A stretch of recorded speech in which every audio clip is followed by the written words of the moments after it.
Bom dia, boa tarde, boa noite. Sejam muito bem-vindos ao podcast Envelhecendo e Agora. Nesse podcast nós vamos te provar que a vida pode ficar ainda mais interessante com o passar do tempo. Eu sou Helena Leon e sou host desse podcast.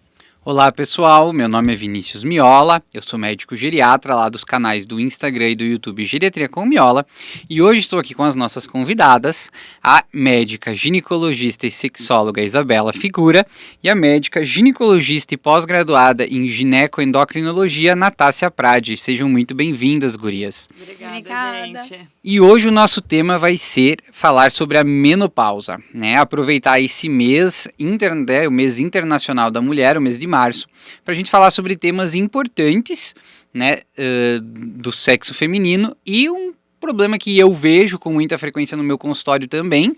Então, vou pedir umas dicas aqui para as gurias, né, e geralmente eu encaminho para elas para a gente tratar, que é a menopausa, que muitas vezes traz uma piora da qualidade de vida importante da mulher pelos sintomas que ela acaba trazendo. Então, vamos lá, gurias, começando para explicar para o pessoal o que é a menopausa e quais são, talvez, os principais sintomas que acometem a mulher no período da menopausa. Tá bem, então vamos lá, tudo bom, gente? Bom, a menopausa, ela é a definição para falência ovariana. O que acontece? Os ovários são a estrutura do nosso organismo que produz os hormônios sexuais femininos. E chega um tempo que os ovários, eles entram em falência, ou seja, eles acabam não produzindo mais nenhum tipo de hormônio. E a consequência disso é que a mulher não ovula e por isso ela não menstrua mais. Então a gente define menopausa quando completa 1 ano da data da última menstruação da mulher. Tá? Isso não quer dizer que os sintomas não venham antes. Às vezes a mulher vai apresentar alguns sintomas até anos antes, mas a menopausa vai ser quando completa 1 ano da data da sua última menstruação. Eu não sabia disso. Tu achava que então, não, eu achei que era quando, eu achava que quando começava a ter assim, começou Mas a parar. Mas tem uma definição para isso, né, Natácia? É quando você faz, normalmente o diagnóstico ele é retroativo, né? Quando você completa 1 ano, por exemplo, hoje, dia 4 de março de 2023, 24. Eu completei 1 ano que eu não menstruo, então a minha menopausa foi 4 de março de 2023. Certo. É isso que a Natácia falou, é um diagnóstico retroativo. A gente conta a partir da data da última menstruação. E a última menstruação que seria o marco, né, da menopausa. Tá, mas e aí tem o climatério, né? O que é o climatério? Climatério, eu até adoro a definição. Vocês sabem qual é a definição da palavra climatério? Não. Eu penso no latim, né? Clima... E tô pensando em tentar dividir ela ali. O climatério, a definição da palavra é tempo de crise. Ou seja, é uma crise existencial, física, hormonal, psíquica que acontece dentro da vida da mulher. Por quê? Porque muitas mudanças vão acontecer no organismo daquela mulher no período do climatério, né? Então, o climatério é o período que o corpo da mulher está se preparando para entrar na menopausa. Mas menopausa é o diagnóstico retroativo de quando completa 1 ano da data da última menstruação. Entendi. Mas e aí, para eu definir o início do climatério, por exemplo, é o início que a mulher tem sintomas relacionados a esse processo de falência ovariana? Como é que é isso? Como eu não entendi a pergunta? Quando que eu sei que é o início do climatério, assim? É quando ela começa a ter sintomas relacionados à menopausa? Isso. Aí você começa a desconfiar clinicamente, né? Porque a princípio, a clínica soberana, né? Sim, é isso aí. Soberana. Então a gente acaba vendo se a paciente tem algum sinal. Normalmente começa com uma secura de vagina, uma secura vaginal, né, Isa? Diminuição de disposição, alterações de sono, às vezes queda de cabelo. Eu costumo dizer assim que às vezes até no consultório a paciente vem de um ano para o outro, você já olha e você diz... Às vezes você vai fazer um exame especular, vai avaliar a vagina dela, tu já sente que a mucosa tá diferente, que tá perdendo elasticidade. Então, a gente vai avaliando a clínica, em princípio, né, Isa, a gente não precisaria fazer exames de sangue para confirmar a menopausa, mas algumas vezes a gente acaba usando, né, de alguns artifícios para também confirmar. Uma coisa também que eu acho importante dizer que o climatério ele é subjetivo, porque é aquilo que a paciente sente. Todas as mulheres vão passar pelo climatério? Não necessariamente, porque tem mulheres que não vão ter nenhum tipo de sintoma relacionado à menopausa. É isso que eu ia dizer, tem pacientes que são oligossintomáticas ou quase assintomáticas, né? Não tem nada. Eu acho nada. que o climatério é mais o período onde a paciente sente alguns sintomas de modificação do seu organismo. Para uma paciente pode ser mais, para uma paciente pode ser menos e para uma paciente pode ser nulo. Às vezes ela não vai sentir mudanças devido a essa baixa produção hormonal nesse período. E normalmente quem usa anticoncepcional combinado, né, que é estrogênio e progesterona, tem uma transição para menopausa mais leve, porque bem ou mal faz, entre aspas, uma reposição. Então é normalmente mais leve do que aquela que não vem usando. Entendi. Tá, e aí agora Não, você... Eu tenho uma dúvida antes Diga. da continuidade. E com relação à menstruação mesmo, ela normalmente para de vez ou vai mudando, assim, vai Boa tendo pergunta, intervalos? Excelente pergunta. É. Na verdade, fica um bom período de ciclos irregulares, né? Então, o que a gente fala? Normalmente, quando a gente fica mocinha a primeira vez, a gente tem uma imaturidade daquele eixo, a gente fica 2 até 3 anos de irregularidade menstrual, né? E quando a gente entra na falência ovariana, também a gente tem irregularidade, às vezes a gente fica um tempo sem menstruar, 2, 3 meses, de repente fica 20 dias sangrando. E acho que é uma das principais causas de consulta. A paciente vai ficando ruim, ela vai, eu tô estressada. Minha vagina secou. Você pergunta às vezes na consulta, a vagina tá sentindo a vagina seca porque eu senti no exame físico. Sim, mas eu vim mesmo porque eu tô com um ciclo irregular, que não aguento mais sangrar, que é assim, assado. Então é uma das principais, ainda que tu perguntou, é uma das principais queixas, eu acho, né? Sim, de climatério. Até quem trabalha em pronto atendimento ginecológico, não sei se tu trabalha ainda, mas eu sim. Apareceu na tela, paciente 40, 45 anos, eu já posso apostar, veio aqui porque tá com queixa de sangramento irregular. Então, antes da menstruação parar de vez, a menstruação fica muito bagunçada. Às vezes fica assim, fica meses sem vir a menstruação, ou quando vem várias vezes durante o mês, um sangramento muito intenso, um sangramento muito irregular. Então, não, a menstruação não para de vez. Ela fica vindo de forma irregular, às vezes por anos, né, Ana? Raramente vai fazer assim, nossa, parei de menstruar, nunca mais, nenhum calorão, nada de calorão, nada de fogacho, nada de nada. É muito raro, é a mínima parcela dos pacientes. Show. Então, vocês já citaram, né, alguns dos principais sintomas, né, a atrofia vaginal, secura. Mas acho bom a gente, né, dar uma revisada. Então, quais seriam, então, os principais sinais e sintomas do climatério/menopausa? Eu falo um, você fala outro, vamos falar. Tá, então vamos lá. Primeiro, eu acho que irregularidade menstrual. Segundo, fogacho, o calorão, normalmente do peito pra cima, né? Como se a paciente fosse ficar com vergonha, sentir um rubor, assim, tá falando em público. Vem aquele calorão, normalmente de noite, né? Noturno.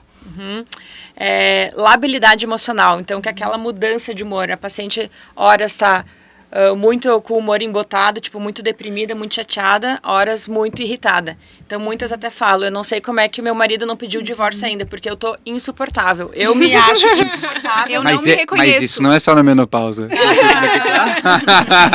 a Helena entrar na menopausa, quero ver como é que Nossa senhora, vai ficar pior. Esses dias Gente eu vi do uma céu, não me analogia. contaram isso aí no dia do casamento. Eu vi uma analogia bem legal, que o homem é o sol, ele tá sempre igual. E a mulher é a lua. Chega e faz. verdade. Achei bem É legal. verdade, boa analogia, né? Nossa, Pelo menos essa- lá em casa essa analogia combina Esse bem. é um bom corte, ó, viu?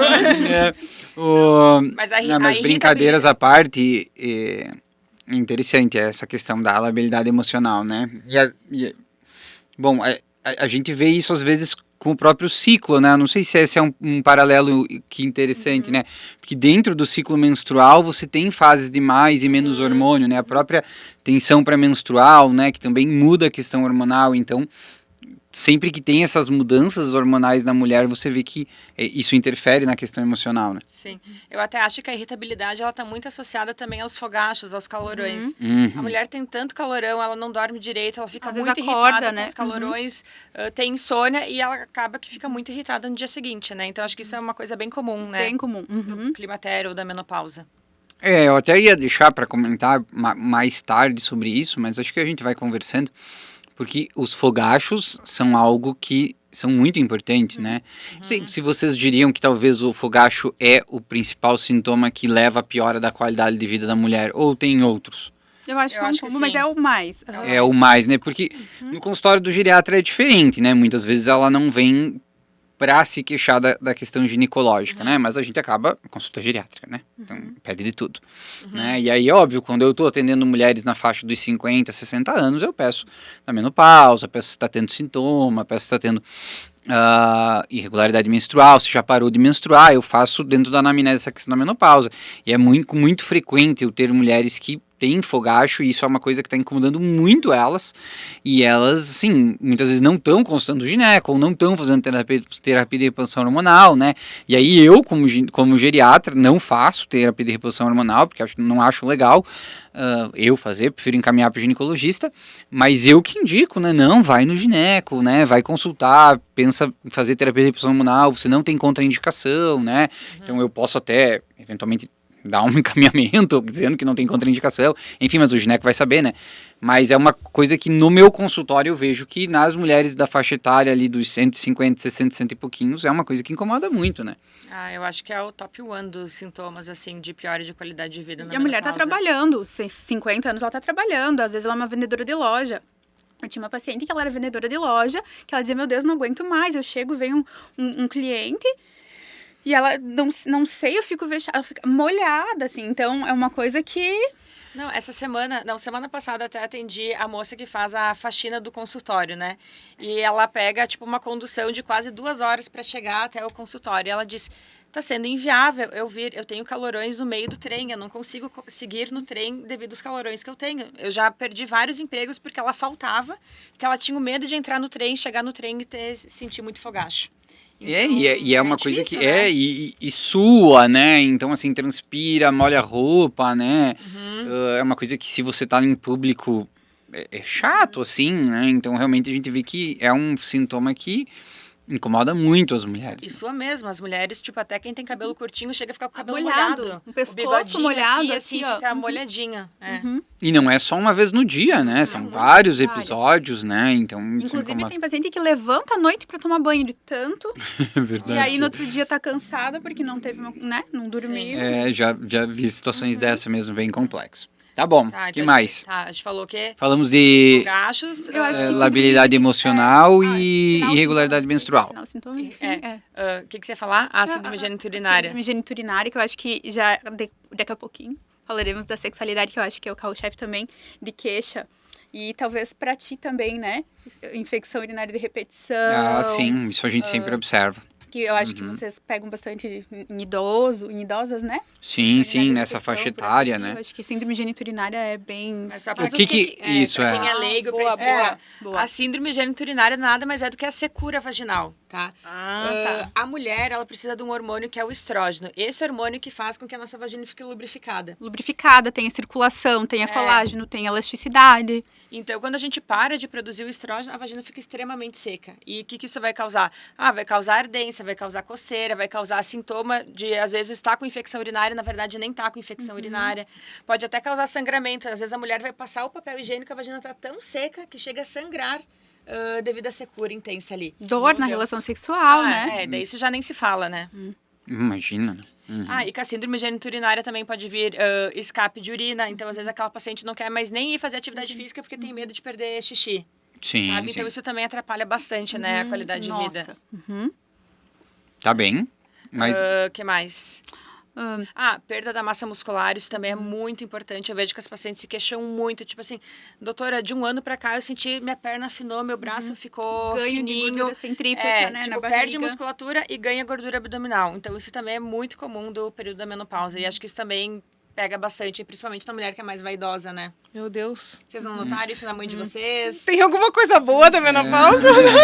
Além de parar de menstruar. Às vezes falam, não vejo a hora que chegue a menopausa, pelo menos eu paro de menstruar. Falo, não, fique menstruando, espere que demore, sabe? Não sei se tem coisa boa. Tem a perda da massa óssea também, né? Que vai vir junto com a perda da massa muscular, né?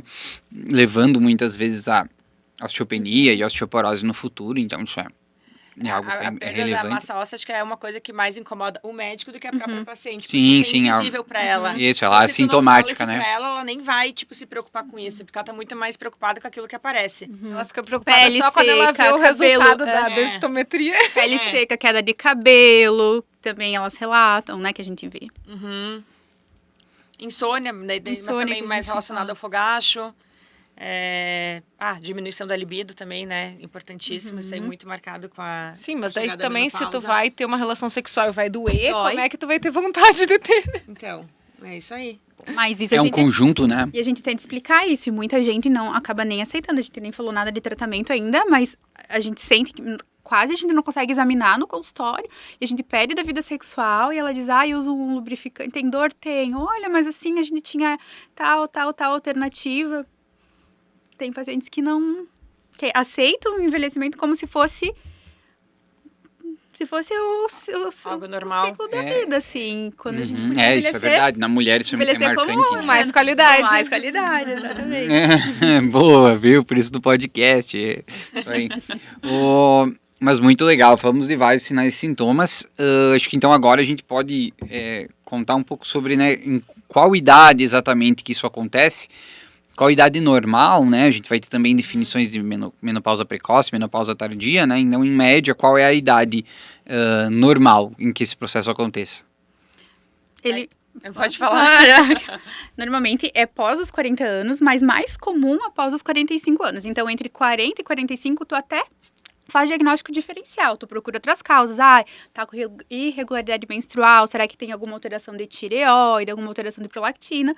Então, a menopausa precoce seria antes dos 40 anos, né? Mas após os 40 anos, a gente já disse que é ok, mas é mais comum após os 45 anos. A gente diz, então, que o normal é entre 45 e 55 anos, isso aí. Tá? Se a paciente, tá chegando perto dos 55, não parou de menstruar ainda, Olha olha aberto. Porque certamente pode ser que tenha alguma alteração aí, alguma patologia, alguma doença. Tá sangrando por algum motivo, outro motivo, que tem que ser investigado. É muito raro pós 55 não ter entrado na menopausa. Então, normal, No 45 caso, a 55. isso realmente, então, que ela não tenha tido a última menstruação ali. Isso vai acontecer antes dos 55 anos. Sim. Mas e aí os sintomas, né, do climatério, esses sintomas da falência ovariana, eles podem se estender, por exemplo, até que idade, mais ou menos? Como que a gente vai... Ou não, vai depender do sintoma também, Vai né? depender do sintoma. Eu vou te dizer que tem pra mulher que talvez nunca cesse. Os fogachos podem durar por muito tempo, né? E a secura vaginal, obviamente, vai se manter. piora, né? por- Melhorando. Na verdade, os fogachos, normalmente, quando a gente tem aquela queda abrupta, né, do estrogênio, os fogachos são mais intensos, depois eles vão aliviando normalmente, né? Como a Isa falou, às vezes eles mantêm. E a atrofia vaginal só piora, quanto mais com o tempo processo de envelhecimento. sem estrogênio, mais vai secando. Então, Tá, mas então o hormônio-chave aqui da menopausa é o estrogênio. Ele é o hormônio... Cara, ele é o maestro do corpo feminino. Então, tipo assim, tudo gira em torno do estrogênio. Até puxando um pouco para a clínica, né? O estrogênio é um grande protetor cardiovascular, né? Então ele é um hormônio que acaba protegendo o sistema cardiovascular da mulher. E é um dos grandes motivos do homem ter uma mortalidade mais precoce cardiovascular é justamente porque a mulher está protegida pelo estrogênio. Quando a mulher entra na menopausa e perde o efeito protetor do estrogênio, ela aumenta o risco cardiovascular e empata com o homem, né? Só pela perda do efeito protetor do estrogênio. Então, Antes veja da como isso é menopausa, significativo. A mulher tem um risco, tipo, de 10 anos a menos do que o homem de ter uma doença cardiovascular, tipo um infarto, um AVC, uma trombose, pelo fator protetor do estrogênio.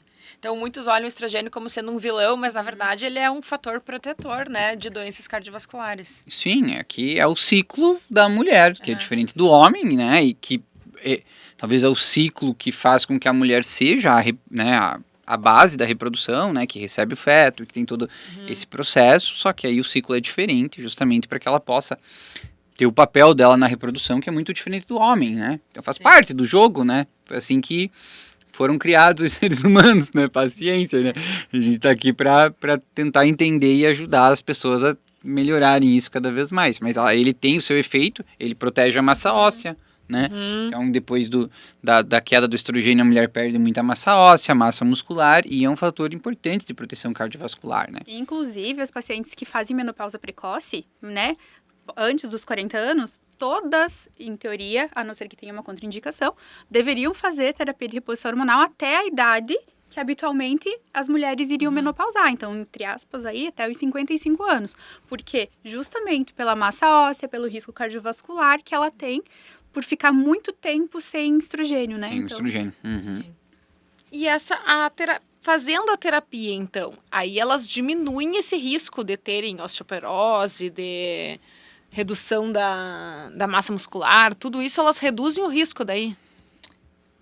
Fazendo Sim. É essa a ideia da Essa é a reposição ideia. hormonal. Devolver aquilo que ela perdeu com a menopausa. Perdeu o estrogênio. Ou nem vai lá e perder, dá né, Isa? estrogênio. Ou nem deixar perder. É. Já ali manter. no climatério, você já... E como é que você sabe o momento certo de ir procurar gineco e dizer, ó, quero começar a reposição? Teoricamente, o ideal seria que a mulher todo ano passasse no ginecologista. A gente É. vai acompanhando, né? Até o momento que ela começa a demonstrar sintomas, que a gente vê que tá tendo alguma mudança no organismo dela, a gente pensar em entrar com a reposição hormonal. Mas se ela não vai no ginecologista de forma habitual, de forma corriqueira, eu acho que assim que ela começa com uma irregularidade menstrual, sintoma vasomotor, que são os fogachos, Ou o uso do anticoncepcional até 50 anos, porque É. após os 50 anos já, em teoria, já teria que parar o estrogênio e progesterona, né? Pelo risco cardiovascular. Aí começar a pensar na reposição hormonal. Mas, assim, o momento de entrar com a reposição hormonal, acho que é o grande pulo do gato, assim, é o grande... a parte principal da situação, porque a gente tem que ter o momento ideal, a janela de oportunidade para entrar com a reposição hormonal. Porque se a gente deixa passar por muito tempo, tipo, muitos anos após a menopausa, quando a gente entra com a reposição hormonal, a gente aumenta, inclusive, o risco cardiovascular dela. Então, por exemplo, eu não posso pegar uma senhorinha lá de 65 anos, menopausada há mais de 10 anos, querer entrar com reposição hormonal para ela naquele momento, que a reposição hormonal vai, inclusive, aumentar o risco e não trazer tantos benefícios. Mas então agora vamos entrar para esse que talvez seja o principal tabu, né, do tema da menopausa, que é a terapia de reposição hormonal, né? A gente vê muitos colegas na prática, né, ginecologistas, né, e profissionais, colegas de vocês que têm medo, né, de dar terapia de reposição hormonal. Inclusive, a gente sabe que quando bem indicado, né, nas mulheres que estão num período complexo, muito sintomática, né, ela, quando bem indicada, é uma ótima terapêutica justamente para trazer esses benefícios do estrogênio e, claro, minimizar sintoma, né, que é um dos grandes efeitos benéficos da terapia de reposição hormonal. Então, primeiro, por que o pessoal tem medo? Porque estão mal informados? ou por que será? pra falar a verdade? Pode falar a verdade. Que bom que se eles estiverem escutando, melhor ainda, né? Pra Porque, falar a cara, verdade, eu tenho medo de não dar a reposição hormonal pra uma mulher que precisa. A paciente que tá saindo da janela de oportunidade, eu digo, não saia. Eu tive uma paciente há umas 2 semanas atrás, que ela veio em primeira consulta, a gente trocou ideia, tudo certo, não lembro a queixa específica dela, mas eu lembro que ela tinha uma queixa de fogacho e sintomas de menopausa muito importantes, e aí eu falei, e ela, não, mas eu acabei de procurar o ginecologista, ele não me deu nada, eu falei, então muda, procura outro, porque você tá ruim, falei, né, assim, porque, e aí, claro, eu, no meu papel de geriatra, fiz o meu papel de acalmar ela, dizer que ela tinha indicação de usar, que ela não tinha contraindicação, que ela poderia usar e que ela deveria buscar outra opinião, né, justamente para fazer uso, mas a gente vê muitos colegas ainda que têm medo de dar hormônio. Eu acho que, assim, ginecologistas mais velhos que vieram de uma escola anterior, talvez na época da formação deles estava em voga um grande estudo que se chamou WHI, não sei se você já estudou. Já ouviu falar? Esse estudo foi um estudo um grande estudo, um enorme estudo que avaliou o efeito da terapia de reposição hormonal e o risco cardiovascular. E daí nesse estudo mostrou que sim, que a terapia de reposição hormonal aumentava o risco cardiovascular dessas mulheres. Então elas tinham mais chance de infartar, de ter AVC, de ter uma trombose. Só que nesse estudo eles selecionaram uma população que não era uma população adequada. Eram mulheres muito mais velhas, tipo mulheres de 70 anos, mulheres de 60 e poucos, que já estavam menopausadas há mais de 10 anos. Então esse foi o primeiro grande estudo assim que se tornou público. Então, depois desse estudo, viram que se pegasse uma população mais adequada, de mulheres mais jovens, dentro de uma janela de oportunidade, ou seja, logo após terem entrado na menopausa ou ainda antes de entrar na menopausa, se elas entrassem com a terapia de reposição hormonal, não teria esse risco aumentado. Tá? Mas é que daí, estudos mais novos surgiram mais ou menos quando a gente estava na nossa formação. Então, acho que esse tabu do medo da reposição hormonal é de uma escola um pouco mais antiga de ginecologistas que se baseavam nesse estudo WHI. E até hoje, qualquer coisa de gineco-endócrino que tu vai falar de terapia de reposição hormonal, vem o WHI, né? Isso, porque foi um estudo muito revolucionário, foi um estudo enorme, ele foi multicêntrico, acho que tipo em vários locais do mundo, então foi um estudo que teve muita relevância. Mas tem gineco que perdeu o acesso da internet, porque eles estão só com esse estudo ainda no notebook deles. Eles não assim, viram os novos. Eu não querendo, né, falar sobre médicos ou médicas, eu acho que quando a mulher se coloca no lugar, e talvez os médicos... eu pego muita paciente que diz, mas o doutor fulano não me falou nada disso. Por quê? Porque às vezes, faz parte do envelhecimento, porque eles não sentem na pele as mudanças. E a gente que... Não tô falando, né? Imagina, você tá vendo a paciente como um todo. Sim, claro. Mas eu acho que tem muito gineco que fala, a vagina vai secar. Não, calorão? Pois é, dá uma manada. O desejo vai diminuir, é normal. É normal mesmo. Mulher não transa mesmo na menopausa, né? E a gente ri, mas é quase trágico se não fosse cômico, verdade. E a gente ouve isso. Mas eu vou dizer assim, eu senti muito na pele quando eu vi a minha mãe passar pela menopausa. Na época eu era residente ainda, e assim, eu vi a transformação da minha mãe entrando no climatério. Minha mãe, que era uma pessoa, tipo, muito tranquila, pacienciosa, cara, ela ficou completamente irritada. Ela não dormia, ela não tinha paciência, ela se queixava dos calorões. Então eu via a queda da qualidade de vida dela. Sabe? Então, eu acho que isso foi um estalo para eu me atentar mais para esses sintomas da menopausa ao ver a minha mãe. Minha mãe também teve uma menopausa muito problemática. Eu sempre incentivei ela a buscar terapia de reposição hormonal desde do começo, mas ela teve uma menopausa bem problemática também. Isso sempre me chamou a atenção para isso e me fez prestar mais atenção no consultório às pacientes com essas queixas, né? Vendo a minha mãe também, foi um grande exemplo em casa para mim, assim. Para mim também, acho que tipo acendeu muito a estrelinha. Eu preciso cuidar das mulheres que estão na menopausa. Mas pensando assim, né? Nós que estamos aqui na faixa dos 30 e poucos anos. Então, nós quando chegarmos nos 40 e poucos, a gente já pode começar uma reposição mesmo antes de... Não digo antes de começar nenhum sintoma, mas, por exemplo, comecei com a menstruação irregular. Já dá para começar uma reposição? Tu tem que investigar, dependendo da idade, tá? Mas a perimenopausa, dependendo do sintoma da paciente. Então, assim, o que a gente fala... a paciente tá com um ciclo irregular. Então, para eu falar que é menopausa, falando em termos médicos, a gente tem que ter um exame, que é o FSH, 2 medidas de FSH acima de 25, em épocas diferentes, né? Não adianta dosar hoje e dosar amanhã. Tu tem que, de repente, pelo menos aí uns 30, 40 dias, dosar de novo.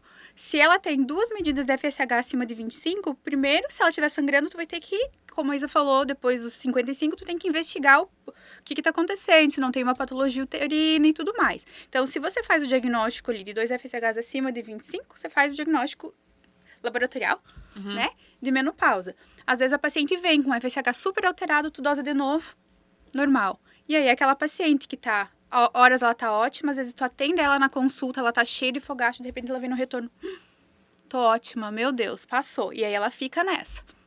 E aí você sinaliza para ela, a partir do momento que isso estiver atrapalhando a qualidade de vida, se tu não tem contraindicação e tudo mais, você pode estar começando. Então não tem indicação de, meu Deus, tô com 40 anos, socorro, estrogênio, vem. Não existe, então, reposição hormonal preventiva. Tem que você tem que estar sentindo algum sintoma ruim, assim, tem que estar atrapalhando a tua vida para você ir buscar isso, não dá para... Isso, porque assim, a menopausa ela é fisiológica, ela vai acontecer para todo mundo, né? Então assim, ela não é uma doença, ela é uma mudança da vida da mulher, porque isso vai acontecer, igual a mulher entra na puberdade, ela entra na menarca, começa a menstruar, que é fisiológico, vai acontecer para todo mundo, a menopausa também vai acontecer para todas.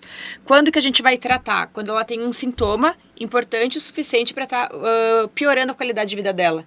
Então a gente precisa do sintoma. Quem vai nos regir se a gente vai fazer reposição hormonal ou não é o sintoma. Então, se ela não tem sintoma, por que a gente vai repor? Não tem necessidade. A gente pode estimular outros hábitos de vida adequados para que ela minimize as consequências da menopausa, mas não repor sem sintomas. Até porque, como toda terapêutica médica, né, ela também tem seus riscos e benefícios, né? Então, por exemplo, se você tem uma mulher que é oligossintomática ou assintomática na menopausa, não tem por que você fazer terapia de reposição hormonal para ela se ela não tem sintoma, né? Então, é muito direcionado pelos sintomas da paciente para trazer qualidade de vida, né, nessa questão. Mas eu acho, Miola, que isso tá mudando. Tá. Pelo que a gente tá conversando ultimamente, assim, então, hoje o que a gente ouve em cursos e tudo mais, que a princípio a terapia de reposição hormonal vai ser para quem quer e não tem contraindicação. Quase que para todo mundo que quiser, até quando levar pro caixão. Isso um professor lá do Sírio me falava. Então, até levar pro caixão, muitos anos, 90. Mas, vai devagar, que as minhas pacientes vivem muito. Cardiovascular e tudo mais. Então, tem sempre que estar acompanhando, né? É que até poucos anos atrás a indicação era 60 anos. Ou, tipo, 5 anos de terapia hormonal, vamos tirar. Uhum. Hoje em dia já tá mudando, como a Ana falou. Se ela não tiver nenhuma contraindicação, ela tá indo bem, ela tem desejo de manter a reposição, a gente vai manter. Não existe uma data limite para parar. Perfeito. Talvez a gente pode mudar a via. Ela toma comprimido via oral. Talvez a gente pode trocar para gel, pode colocar um DIU e gel, então pode mudar, né? A via também é super importante, né? Porque a gente sabe, até antigamente, ali, quando eu fazia residência, não sei quando foi a gente fazia quase sempre terapia oral. Claro que a gente fazia SUS e enfim. Então, o que a gente sabe da via também? A via oral, como ela faz metabolismo no fígado, ela aumenta risco cardiovascular. A transdérmica quase não aumentaria risco cardiovascular. Então, em teoria... Mas é claro, aí a gente entra também numa questão de dose, né, e efeito, né, talvez se você for pensar em manter terapia de reposição hormonal numa paciente mais idosa, né, você vai fazer isso com doses menores, progressivas, não com a mesma dose que você faz eventualmente aos 55 anos, né, até para diminuir o risco de efeito colateral. Isso seria uma coisa que para mim me parece óbvia, porque acontece com qualquer medicação, né, quando eu tenho que analisar o uso de uma medicação numa paciente de 60 anos, eu faço uma análise, numa de 90 a análise é completamente diferente, né? Tanto pelo benefício da medicação, que é menor da de 90 anos, quanto pelos efeitos colaterais, que é maior na de 90 anos, e o benefício é maior na de 60 e os efeitos colaterais são menores. Então, acredito que se a gente for para uma questão... sempre, Exato, né? né? A gente Todos vai acabar os usando... né? Individualizar. Mas aí, se você mantiver terapia de reposição hormonal até o caixão, você não acaba caindo no WHI? Que era justamente essas pacientes mais Não, idosas? ela Ou entrou na janela de oportunidade. Recentemente até li um estudo que, por exemplo, o risco cardiovascular aumentado. A gente não deve deixar chegar no ponto tipo que o endotélio vascular, ou seja, que o vaso daquela paciente já tenha alguma lesão. Então, tipo assim, antes mesmo de ter um vaso calcificado, um vaso com placa de colesterol, placa de aterosclerose, a gente já deve entrar com a reposição hormonal. Porque se a gente já pega um vaso lesado e a gente dá mais estrogênio para ele, aí sim a gente aumenta o risco Então, é por isso que a gente fala da janela de oportunidade. Então, se a paciente, em teoria, seria 10 anos da menopausa antes dos 60 anos. Após os 60 anos, ela já calcificaria a parte de vaso e ela aumentaria o risco cardiovascular dela. Então, o que importa é a idade que você começa a terapia e não que termina. Por isso que eu falei ali, às vezes, você falou ali, dos benefícios para a gente voltar a ter. O ideal é nem perder. Se a paciente tem indicação, ela já vai no climatério, tu já vai organizando e tu já começa a terapia de reposição hormonal. É interessante, né? Acho que é um futuro pra gente ficar de olho aí, né? Tá Essa bem. questão. Como eu falei, o pulo do gato é o momento de iniciar a terapia de reposição hormonal. É o timing que não dá para se perder. Sim, isso eu acho que sem dúvida, né? Então, o período da menopausa, né, em que a mulher tem os sintomas, né? Então, acho que todo mundo aqui concorda que ela realmente tem que buscar aconselhamento médico e deve se desfazer os tabus, né, de que a terapia de reposição hormonal mata ou aumenta risco, né, e que justamente, realmente, pelo contrário, né, ela é um protetor, né, e que se quando bem indicado na idade correta, né, ela vai, além de ser protetor, trazer muita melhora da qualidade de vida da mulher, né, então acho que isso é importante. Acho que a gente podia voltar naquela questão ali das vias de administração, porque, enfim, eu não conheço. Eu sabia da oral e já vi, né, que a mãe do Vinícius usa um gel, né? Sim. É que a Isabela é a médica dela. Eu que prescrevo. Por isso que eu olhei para ela, É que para assim, quem quando tá a vendo gente o vídeo. fala de terapia de reposição hormonal, então, o que a gente precisa repor? É o estrogênio, tá? Então, o estrogênio é o grande maestro que a gente precisa repor. Alguns casos a gente vai ter que entrar com a progesterona também, porque a progesterona é um hormônio protetor do estrogênio para dentro do endométrio, tá? Então, para quem tem útero, a gente precisa entrar com a progesterona, tá? Então, por exemplo, quando a gente vai pensar em repor, fazer a terapia de reposição hormonal, a gente pode tomar comprimido, estrogênio e progesterona. Juntos. Ou a gente pode, por exemplo, repor estrogênio em gelzinho e colocar, por exemplo, um diumirena, que é um DIU de progesterona, para fazer a reposição de progesterona, né? Então, ou pode ser também um adesivo transdérmico. Então, a gente pode dar hormônio também através do adesivo. É bem prático, inclusive, né? Eu uso bastante adesivo. Você usa? E eu uso bastante também, principalmente na paciente na perimenopausa, que ali tá tipo 40 e poucos, ainda não entrou de fato na menopausa, diumirena e gel de estrogênio. É porque a gente vai ter que repor a progesterona para quem tem útero ou oral. Então, a gente não tem ela transdérmica, ela não absorve a ponto dela fazer proteção endometrial. A gente pode pôr pelo DIU, que é o DIU Mirena, que só tem ele, né? A princípio, tem o Cailina, mas o Cailina não entra como protetor endometrial ainda, né? E a gente até pode usar via vaginal, por exemplo, né? Ultragestão.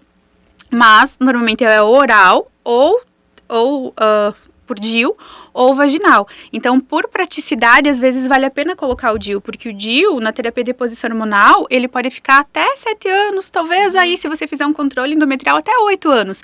Então, ele sai barato, entre aspas, né? Você põe lá, ele fica 7 anos, 8 anos, e você vai fazendo o controle, tá tudo certo, e aí você só faz o gelzinho. Então, é muito prático. Eu sempre disse pra Helena colocar um DIU, mas ela nunca quis. Eu já poderia dar a tua experiência. Eu tô esperando até hoje, que a Helena falou Ela ficou me grampeando. Ela ficou me grampeando, daí agora não vai ter mais DIU, né? Agora vai ter baby. Agora vai ter baby. Antes. Agora DIU só mais pra frente. Mas interessante essa questão. E tem também, né, as mulheres, às vezes, que fazem só terapia de reposição hormonal pela atrofia vaginal, ou hoje isso é muito pouco? Muito pouco. É muito comum, inclusive, tá? E é principalmente para aquela que ela não quer fazer terapia de reposição hormonal sistêmica e ela tem uma síndrome geniturinária, que é aquela atrofia importante, a gente pode fazer o estrogênio via vaginal, né? Então, ele quase não tem contraindicação, quase não tem absorção sistêmica, inclusive para pacientes com câncer de mama, dependendo do caso, que a gente optaria pelo promestrieno, né? Mas dependendo, até nas pacientes com câncer de mama, a gente poderia, né? Dependendo do caso, utilizar. Então, a gente foca no sintoma, né? Mas via vaginal é como? É aqueles creminhos? Sim, tem óvulo também. Mas ele vai melhorar só o sintoma de atrofia genital. Que é a secura. A síndrome geniturinária. Ele não vai melhorar, por exemplo, os calorões, não vai melhorar a massa óssea. Então, é mais pro sintoma local. Entendi. E aí, é legal comentar isso também, né? Porque aí a gente fala dos benefícios da terapia de reposição hormonal. Tem os riscos, que a gente já conhece. E os benefícios, além, claro, do ganho de massa óssea, que a gente já falou, do ganho de massa muscular, da proteção cardiovascular, ainda tem mais alguns, né? Tem vários. Eu acho que também melhora a questão do humor. Isso com certeza vai melhorar. Melhora também a questão da libido. Melhora a disposição também da mulher. Melhora tudo, acho que na vida dela, sabe? Ela volta a ser o que ela era, na verdade, né? Se ela não era muito boa, ela não vai voltar a ser não, aí vai depender de cada também um. não vamos ser um milagre, né? Nossa. Mas milagre a gente não faz. Eu sempre digo os pacientes no consultório, cara. Jesus só me passou já faz tempo na Terra, cara. Aqui não tem milagre, cara. Tu tem que fazer a tua parte, exato. Não tem como. Bom, gurias, então, falando agora dos riscos, né, e dos benefícios e sobre os cânceres, né, o que vocês podem dizer? Melhora, mama, endométrio, como é que fica isso? Tu tinha falado do endométrio? Isso. Assim, em relação ao câncer de endométrio, já tem estudos que comprovam que a terapia de reposição hormonal não vai aumentar a chance do câncer de endométrio. Porém, ela tem que ser feita de forma adequada. Se a gente utilizar somente o estrogênio ele é um hormônio que faz uma proliferação do endométrio. Então, se a gente prolifera, a gente pode causar ou uma hiperplasia de endométrio ou um câncer de endométrio. Então, é nesse momento que a gente deve entrar com a progesterona, que daí a gente faz tipo um antagonismo do efeito do estrogênio dentro do endométrio. Tá? Então, assim, câncer de endométrio não há muito risco. Isso já é sabido, os estudos já comprovaram, então é seguro em relação a isso, né? Então, como a gente estava conversando ali, porque a gente vai ter que sempre fazer um acompanhamento. A gente não pode começar a terapia de reposição hormonal e a paciente cair no mundo e a gente não saber mais dela, né? Ela vai ter que fazer mamografia anual, que a gente já vai entrar nisso, ou ultrassom transvaginal. Normalmente a gente acaba até pedindo, né, Isa? Mas em teoria a gente não precisaria pedir somente se a paciente tiver algum sangramento. Então, qualquer sangramento ali na terapia de reposição hormonal, que seja irregular, pode acontecer, não é uma coisa que não acontece, né? Não é raro, mas tem que sinalizar ao médico, porque talvez precise investigar, como a Isa falou, alguma hiperplasia ou até um risco de câncer de útero, de endométrio, né? Endométrio, E o de mama? Então, o câncer de mama também, os estudos no passado falavam que aumentava o risco, então isso também gerava muito medo nas mulheres. Hoje a gente viu que o risco, ele é muito pequeno, entendeu? O risco de câncer de mama na terapia de reposição hormonal não impede o nosso uso, porque o risco é mais ou menos uma mulher a cada 1000 que faz a reposição hormonal. Estatisticamente, a gente diz que ele não é Um risco relevante, né? relevante, exatamente. Então, Aí uma mulher que não tem, numa senhora idosa normal, existe essa estatística de risco para câncer de mama? Como assim? É o normal da mulher, assim, né? o que a gente tem que observar, né? A gente tem que observar histórico familiar, né? Então, em princípio, uma irmã ou uma mãe que teve câncer de mama não contraindica a terapia de reposição hormonal para aquela mulher. Mas uma paciente que chega para ti com uma mãe com câncer de mama, com uma irmã com câncer de mama, às vezes você pode até oferecer para ela investigação genética antes de começar a terapia de reposição hormonal. Então, também é uma... Né? Então, a gente tem que cuidar para aquelas que têm um risco aumentado, sempre acompanhar, mas a princípio também não contraindica. Isso é uma coisa bem importante, porque muitos pacientes não querem fazer, ai, não, eu tive uma prima que teve câncer de mama, ai, eu tive uma... Não contraindica. Até porque tá falando de um câncer extremamente prevalente, né, na mulher, né? Então, boa parte dessas mulheres talvez já teriam câncer de mama, mesmo sem a terapia de reposição hormonal, né? Apesar dela, com Apesar dela, com ela ou sem ela. A gente tá exato. falando de um câncer que é muito prevalente no sexo feminino, né? Então, para você ter realmente uma piora do benefício, você teria que ter um aumento importante da prevalência do câncer, né? Para justificar o não usar, e isso não é isso que acontece, Mas né? é o que a gente mais vê, não sei se a Isa vê no consultório, mas é o que a gente mais vê. A paciente não quer fazer terapia de reposição hormonal porque tá câncer. Isso. Ou engorda. E aí é claro, Elas falam, não, engorda vai ter que não. usar, vai ter que fazer, né, os rastreios, né? Normal, Então vai continuar fazendo a segmento mamografia, da idade, né? vai continuar Não fazendo. que precisa fazer, tipo, Não vai fazer nada uma diferente. investigação especial porque ela usa terapia de reposição hormonal. Não, a gente vai investigar ela como investigaria qualquer outra mulher naquela faixa etária. Só que a gente não pode pecar, né? Essa paciente, ela tem que Fazer ser... o segmento direitinho. Certinho. Tá, e quanto custa essa terapia de reposição hormonal, assim, no mês, né? Porque é uma Depende. coisa que todo mês você tem que fazer de novo, né? Vai depender da via que a gente vai utilizar, tá? Mas, por exemplo, se for um comprimido via oral, não é muito barato, né? Acho que está em torno de 70, 90 por mês, mais ou menos os mais comuns ali, que é Angelique, Nativa Pro, acho que está em torno de R$80 mensal. Então, assim, é complicado porque não é para todo mundo, né? A gente sabe que, às vezes, é um público um pouco mais seleto que vai ter condições de arcar com o custo da terapia de reposição hormonal. Agora, assim, uma resolução que a gente estava comentando também, antes da gente iniciar o podcast, né? Que tem uma resolução que o SUS vai fornecer, então, essa terapia de reposição hormonal. Então, é um grande avanço, né, gente? Então, encarando como uma prevenção de doenças, né? Faz todo sentido, É mais barato, entre aspas, entrar com a terapia de reposição hormonal do que tratar uma osteoporose, do que tratar um infarto agudo do Com miocárdio. certeza, e com pensando certeza. assim, Em tipo, termos que a mulher... de política de saúde pública, né, em você ter que investir dinheiro em coisas que sejam mais eficazes, né, isso faz todo sentido, né. Faz todo sentido pensar que a mulher ela vai viver cerca ou mais do que 1/3 da sua vida na menopausa. Pensa se a expectativa de vida da mulher hoje no Brasil é o quê? 79 anos, mais ou menos? Mais ou menos. Se ela entrar na menopausa com 55, ela vai passar 29 anos da sua vida na menopausa. Então, tipo, a maior parte da vida da mulher, ela vai 24. estar... 24? Não, 79. 55 ou 79? 55, né? Mas é raros que entram com 55. Agora 50, 29, tá bom. Entrar 50, calculei 50. Então, você pensa, 29 anos na menopausa é muito tempo. É mais de 1/3, né? Mais de 1/3 da vida da mulher. Primeiro, muito tu tá na tempo, infância, muito tempo, né? né? Então... Mas enfim, assim, valor comprimido. Chutaria em torno de R$80 mensal. O gel é mais caro, né? E o adesivo também. E aí ainda tem que fazer a progesterona. Vai ficar em torno de uns 200 aí. Então, o tipo mais barato, te diria, em torno de 80. O resto, as outras vias seriam mais caras. Tá, e quem que escolhe essa via? Tipo, eu posso ir lá no consultório e dizer, eu quero fazer desse jeito ou daquele? Em teoria, se você souber o que você quer, a gente vai orientar você. Olha, tem essa via, essa tem essa vantagem, essa tem essa vantagem, essa tem esse risco. Eu acho que tudo, como tudo na medicina, conjunta. é uma decisão compartilhada, tá? Cabe ao médico educar o paciente, expor, dar ferramentas que o paciente consiga decidir o que é melhor para ele. Então, é uma decisão compartilhada. O médico informa, educa e o paciente e médico juntos escolhem qual é a melhor via. Isso Como é tudo na qualquer medicina, né? decisão, não existe mais a decisão Imposição, imposição, exato, né? E A gente vai escolher sempre a melhor medicação para o perfil do paciente e sempre expondo riscos, benefícios e custos, né? Muitas vezes eu quero usar uma medicação, mas aquele paciente que está diante de mim não tem condições de comprar, eu tenho que adaptar a minha terapêutica para uma que seja parecida e que possa ter um benefício parecido, então... E a terapia sempre... ocupacional, ela é de longa duração, então tem que caber no bolso do paciente, senão ele vai fazer um tempo, ele vai desistir, e você podia ter passado alguma coisa mais em conta que ela ia ter esse benefício e... Sim. Então tem que ser uma ainda mais pensando nessa nova tendência que vocês abordaram aqui, de que agora, né, a tendência é se levar por mais tempo, né? Então, com certeza, faz diferença, né? Se você pensar num tratamento que você vai pagar por 5 anos ou que você vai pagar por 20, talvez, né? Que vai poder ir se estendendo. É isso aí. Show. Acho que tem mais alguma pergunta? Assim?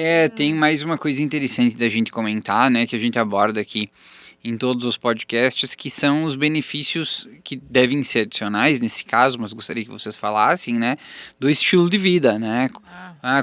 Qual é a importância do estilo de vida, tanto para os sintomas melhorarem, quanto como para ser um adjuvante ao tratamento, né?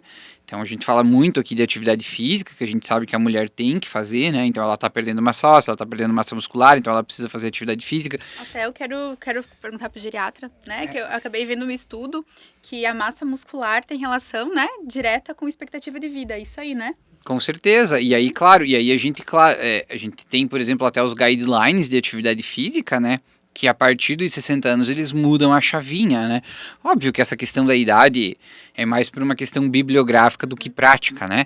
Mas que a partir dos 60 anos justamente é quando a gente tem que intensificar os exercícios resistidos, né? Então a gente tem que incentivar a atividade física resistida, que é a musculação, que é o pilates com fortalecimento muscular, que talvez a hidroginástica para um paciente que talvez tenha algum problema articular maior, né? E não só o exercício aeróbico, né? Ou muitas vezes, o que na geriatria a gente chama de exercício multifuncional, né? Que é o... HIIT? Isso, não, tipo funcional. Que é o funcional, que é onde você trabalha o resistido, o aeróbico e o equilíbrio na mesma coisa, né? Às vezes então, até com o próprio peso do corpo, né? Não necessariamente tem o que funcional, né? Exercício multifuncional. Você vai trabalhar vários aspectos. Na mesma hora, você vai fazer o aeróbico, você vai fazer o resistido e você vai fazer um equilíbrio, um alongamento, né?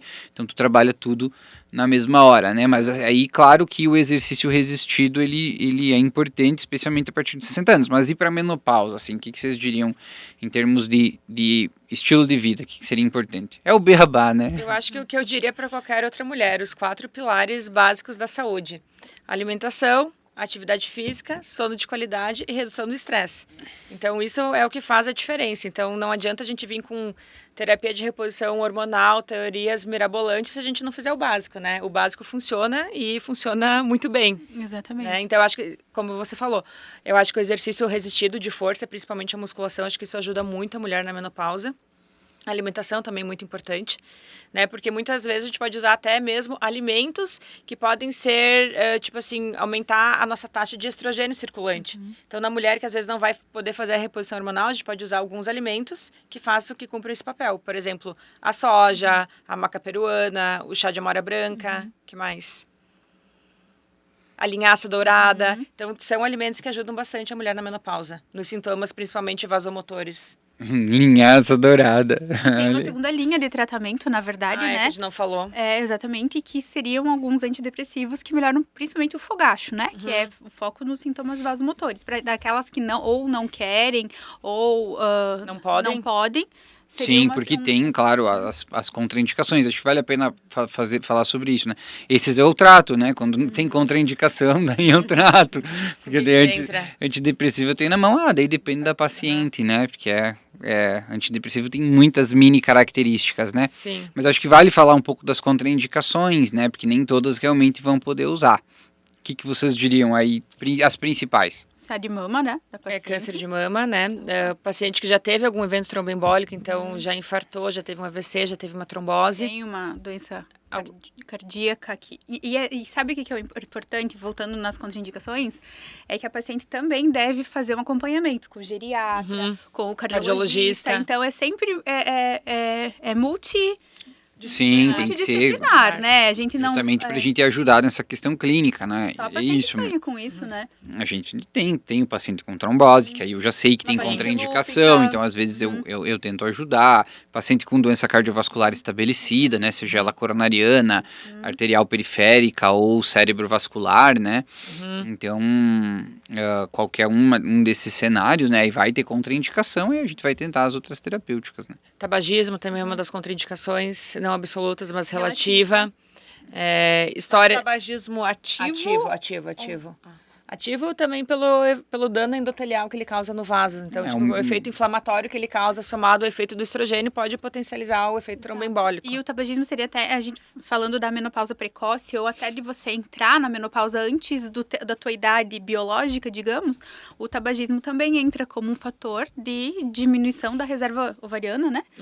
Com doenças autoimunes também tem relação. com... Fumar não dá mais, né? Pelo amor de Deus. Já deu, já saiu de moda já, né, Miola? Agora... Já passou, Já não é mais chique, né? Não é mais A gente vê os vozinhos usando vape, né? Ainda dá pra aceitar. Usando vape hoje? Óbvio, né, cara? Você até vai vai dizer que não é bom, que também tem seus riscos, né? Mas aí você até entende que o cara pelo menos está se adequando, né? Mas agora, fumar... moderno esses, com todos os riscos conhecidos, tudo que a gente já sabe sobre tabagismo aí é muito complexo. Claro que a gente sabe que pacientes que são tabagistas de longa data não é fácil, né? Fazer a cessação, a gente tem isso no consultório também semanalmente, né? De tentar ajudar eles a parar de fumar, incentivar a parar de fumar, é muito difícil, né? Principalmente para aqueles que já estão lá nos seus 70, 80 anos, é difícil. Mas assim, as pacientes mais jovens, né, que estão chegando na idade da menopausa, aí não dá, né, pessoal? Então, tabagismo, se você fuma... Eu sempre digo ao paciente, quando ele entra no consultório e diz que fuma, a vontade é parar a consulta. E dizer assim, a gente não vai falar de mais nada, não quero saber porque você veio. A gente vai falar só de parar de fumar. Porque a partir daquele momento, nada que eu faça para ele vai ser tão benéfico do que ele parar de fumar. É verdade. Então a consulta ela poderia parar naquele momento. E a gente falar só de parar de fumar. Porque a coisa mais benéfica que eu vou poder fazer para ele é conseguir ajudar ele a parar de fumar. Então, né, algo muito importante, né? Mas claro que tem vão que usa vape, velho. Você é louco? Os caras tão on. Você acha que o quê? Isso aí. Bom, mas muito legal, meninas. Então, se encaminhando aí pro final, né? Quero que vocês talvez deem a última palavra, deixem as redes de vocês para o pessoal poder seguir. Deixa aí uma mensagem, uma conscientização para o pessoal, né? Se ligar e fazer o acompanhamento correto. É queixar, gente. Às vezes você vai no gineco e você, por vergonha ou por...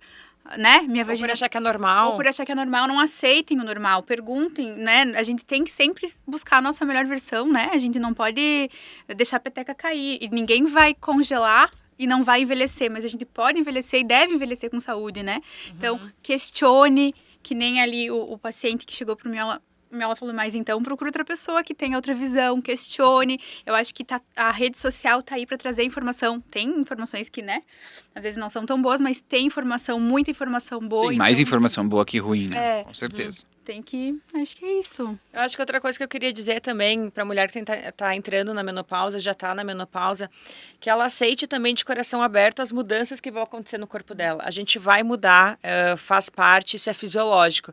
Então, quando a mulher fica naquela expectativa, eu não quero mudar, eu não quero envelhecer, é muito sofrido, muito doído para ela passar por essas transformações. Então, primeiro, acho que ela tem que aceitar. Eu vou mudar, eu vou envelhecer, o meu corpo vai ter modificações.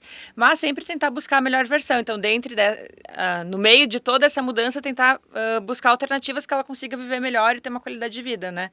Porque, afinal de contas, ela vai passar por muitos anos ali na menopausa. Então, ela tem que se aceitar, ela tem que se sentir bem, se sentir bonita, se sentir ativa, se sentir atrativa também. Então, eu acho que é importante essa fala de aceitar as mudanças e buscar alternativas para tentar viver melhor frente a essas mudanças que vão acontecer. Isso aí, vai envelhecer, né? Todos nós vamos envelhecer, então isso é algo que a gente vai acontecer. Só o arroba, qual que é o arroba? O meu arroba é doutora DRA. Não. Qual que é o meu arroba? Procurem Isabela Figura lá no Gineco e Natácia Prade. Não, é doutora Isabela Figura.gineco. O meu é Nath Prade. NATI, PRAD, PRADI. Vocês nos encontram lá no YouTube, no Instagram Geriatria com Miola. Obrigado, né? Continuem nos seguindo, se inscrevam nos nossos canais em todas as plataformas e até a próxima. Tchau, tchau. Até mais.